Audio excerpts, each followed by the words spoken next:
La Oumma de YouTube, que la paix soit sur vous. Doit-on réformer l'islam? C'est une question sérieuse, une question importante, et je vous propose d'y répondre dans cette vidéo, alors restez avec moi.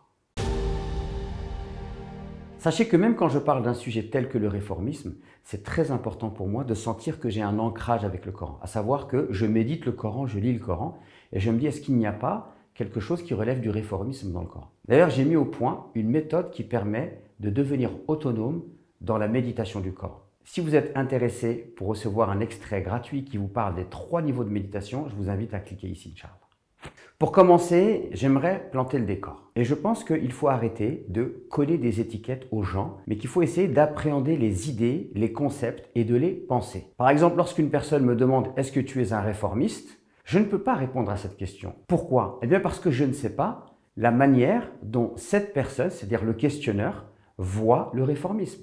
Si la personne donne une définition extrêmement mauvaise du réformisme, il y a de grandes chances que je ne me retrouve pas dans sa vision du réformisme. Donc je pense qu'il est important de ne pas venir en cherchant à poser des étiquettes aux gens, mais plutôt d'aborder les concepts et d'essayer de les comprendre. De plus, quand on colle des étiquettes aux gens, eh bien, cela fanatise l'esprit. Par exemple, je vais considérer que le réformisme est une aberration et que c'est quelque chose de très mauvais. Et donc, je vais coller des étiquettes aux gens. Et quand je vais coller des étiquettes aux gens, de dire un tel c'est un réformiste, vu que moi je donne une définition très mauvaise au réformisme, qu'est-ce qui va se passer? Il va se passer que je vais tomber dans la haine de l'autre, que je vais le juger, que je vais hurler, que je vais pratiquer l'anathème. Parce que je vais considérer que tous ceux qui vont prononcer son nom ou qui vont défendre ce concept sont forcément des gens mauvais. Et quand on se fanatise, eh bien, on est tout sauf dans la posture qu'il faut adopter pour pouvoir comprendre les choses et cheminer vers la vérité. Alors la première question en fait qu'on devrait se poser pour pouvoir comprendre cette problématique, c'est qu'est-ce qu'on entend par réformer? Et j'aimerais me baser sur 2 versets du Coran. Il y a un verset dans lequel Allah subhanahu wa ta'ala nous dit « Inna ad-dina 'inda Allahi al-Islam ». La religion agréée auprès d'Allah, c'est l'islam. Donc ici, le din, la religion, c'est l'islam. Et ici, le din a la signification de quoi? De la révélation. C'est-à-dire c'est la religion qui vient d'Allah et ça représente à la fois la révélation et les grands principes tels que par exemple le monothéisme, la croyance au jour du jugement dernier. Et là, il est évident qu'on ne peut pas réformer cela. Donc si quelqu'un vient et prétend réformer l'islam et que cela signifie pour lui qu'il va enlever des versets du Coran, qu'il va réformer le monothéisme dans le sens qu'il va l'abolir par exemple et qu'il va rendre possible le polythéisme, c'est une évidence que cela n'est pas acceptable du point de vue de l'islam. Par exemple, il y a un autre verset dans la Sourate al-Bayyina dans lequel Allah subhanahu wa ta'ala nous dit « وَمَا أُمِرُوا إِلَّا لِيَعْبُدُوا اللَّهَ مُخْلِصِينَ لَهُ الدِّينَ حُنَفًا » Il leur a cependant été ordonné que d'adorer Allah, lui vouant la religion sincèrement. Et donc ici, la religion, elle est associée à la sincérité. Et le terme religion ici fait référence à quoi? Fait référence à Tadayyun. Tadayyun, c'est-à-dire, c'est ma manière de vivre la religion, ma manière d'exprimer ma religiosité, ma manière de comprendre la religion. Et Allah demande ici l'ikhlas, de purifier cela, que ce soit dans le culte. Et le culte, on sait qu'en islam, l'adoration, c'est un sens très large. Ça fait à la fois appel à la dimension rationnelle de l'homme, à la dimension corporelle, à la dimension spirituelle, sentimentale. Et donc on peut dire que là, si la réforme de l'islam signifie que je dois constamment chercher à approfondir ma compréhension, à améliorer mon comportement, à améliorer ma manière de vivre l'islam, d'exprimer mon islam, alors là c'est une évidence que le sens de réforme ici est tout à fait acceptable. Du coup, ça m'amène à poser le problème de manière différente. Pour moi, il y a 2 questions. Il y a la première question, faut-il réformer l'islam? À savoir, est-ce que je dois en tant que croyant réformer ma manière de comprendre cette religion, c'est-à-dire améliorer ma manière de comprendre cette religion, et bien sûr ma manière de penser l'islam, à la lumière de mon contexte. Là, c'est une évidence que cette réforme, elle est inévitable. Et d'ailleurs, le musulman, dans chaque prière, il demande à Allah de le guider. Pourquoi? Parce qu'il est dans une quête permanente de vérité. Il est constamment en train de chercher cette vérité. Il est dans une quête de sens. Il ne considère pas qu'il a tout compris et qu'il a tout pratiqué correctement de l'islam. Donc il est dans une recherche d'amélioration qui est perpétuelle.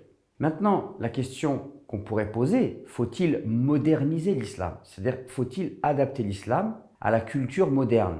Faut-il changer des choses dans l'islam parce que la référence c'est la culture moderne dominante, la culture consumériste par exemple, le discours politique dominant qui peut se trouver dans tel ou tel pays et que finalement, ce qu'on nous demande, c'est d'ajuster notre islam par rapport à l'idéologie moderne dominante qui est matérialiste, consumériste, etc., etc. Et là, c'est une évidence que non, puisque l'islam a ses valeurs, a son cadre de référence. Et chercher à ajuster l'islam à la culture moderne, pour moi, c'est une voie d'égarement. Donc je pense que cette question est sensible, parce qu'il faut bien faire la distinction entre les deux visions. Donc on peut tout à fait considérer qu'il faut un travail de relecture des textes, sans pour autant être moderniste. Maintenant, il est vrai qu'il y a une difficulté, c'est qu'au niveau des termes, certains prônent une réforme, mais quand on essaye de comprendre ce qu'ils veulent réellement, ils veulent une modernisation de l'islam. Il y en a même qui vont vous parler de modernisation, mais en fait, c'est une réforme qu'ils veulent. Donc c'est pour ça qu'il ne faut pas s'enfermer dans des termes, mais qu'il faut essayer de comprendre en réalité quelle est la démarche. Il faut essayer de comprendre quel est le sens que l'on donne aux termes que l'on utilise. Donc si on regarde les hadiths du prophète, on va s'apercevoir qu'il y a des termes qui vont dans ce sens-là. Vous avez le terme mujaddid. Dans un hadith authentique, le prophète dit qu'à chaque siècle, Allah il envoie des personnes pour renouveler à cette communauté les affaires de cette religion. C'est-à-dire qu'il va renouveler la pensée musulmane. Vous avez dans d'autres textes l'islah, c'est-à-dire que les gens vont réformer ce que les gens ont déformé de la religion. Ils vont lui redonner sa forme originelle. Donc ces concepts-là, qui sont des concepts religieux et qui viennent de la terminologie religieuse que l'on trouve dans les textes religieux, eh bien, prouvent qu'effectivement les choses ne sont pas figées. Et on peut donner des exemples concrets. Par exemple, dans le Coran, on trouve des versets qui parlent de l'esclavage. Comment comprendre cela aujourd'hui ?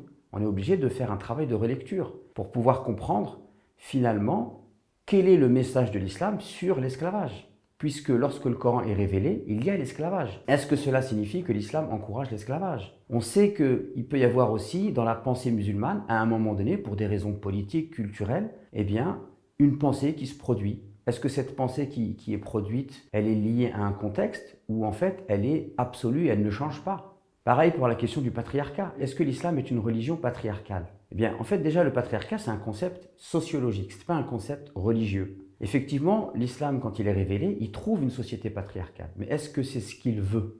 Et là aussi, il y a un travail de réflexion à faire. Est-ce qu'il n'y a pas aussi eu une lecture de certains textes qui est une lecture patriarcale? Mais est-ce que cette lecture est le fruit d'un contexte social et culturel ou est-ce qu'elle est voulue par les textes coraniques et prophétiques? Et là aussi, je pense qu'il y a un travail de réforme à faire, des questions à se poser, des sujets à investiguer. Et ça, c'est tout à fait naturel et c'est même passionnant d'ailleurs.